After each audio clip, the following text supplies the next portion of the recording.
Hello, I'm Laurie Lane-Zucker, founder and CEO of Impact Entrepreneur, and we are here at the Asia Pacific Impact Investing Summit in Sydney, Australia. And I'm sitting with Indu. And Indu, can you pronounce your last name for me? Balachandran. Thank you. Balachandran. Indu, what is the organization you're with? So I work for the National Centre of Indigenous Excellence.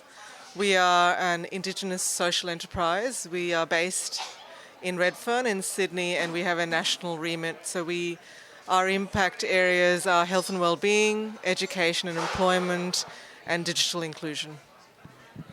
Now, you're not here alone. You're with some others. Who have you brought with you? So there are 10 Indigenous, Aboriginal, Torres Strait Islander Indigenous social enterprises that have flown in from all over the country. We've been working with the summit now for the NCIE for a couple of years to start and incorporate Aboriginal voices into this conference because it's such an important area of impact in Australia. And really the question that I have, I'm trying to solve with these people is, how can Aboriginal and Torres Strait impact meet impact capital? Now, these social enterprises, are they all businesses, or are they also nonprofits in that number? So when I talk about social enterprises, whether they're for-profit or non-profit is kind of not so relevant. They all have revenue-generating kind of businesses or enterprises, and so they're enterprises. They're trading, and they're from all over the country in different industry sectors. So there's bush foods, health, arts, tourism, so various industries that are represented here. Can you give me a sense of the funding opportunities for entrepreneurs of this demographic, the Indigenous, the Aboriginal entrepreneurs? So, I think historically the Indigenous sector has been quite reliant on government funding.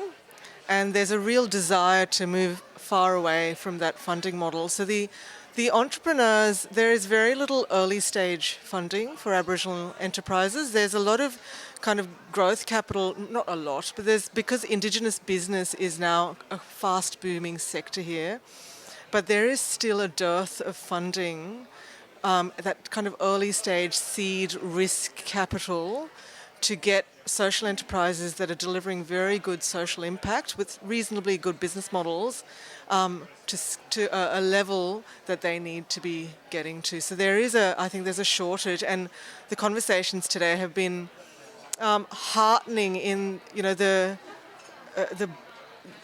on the breadth of the capital that's needed for impact. They're all different names, and there are different names every year, but you get the philanthropy, patient capital, catalytic capital, impact capital, scale capital. But I think there's a real need for the impact investment sector to understand and work with the Aboriginal sector at all stages with a big picture view. Wonderful. What is your website domain name for people who want more information? So the NCIE is www.ncie.org.au. ncie.org. AU. AU. Thank you, Indu. Thank you very much for sitting down with me. Thank you very much.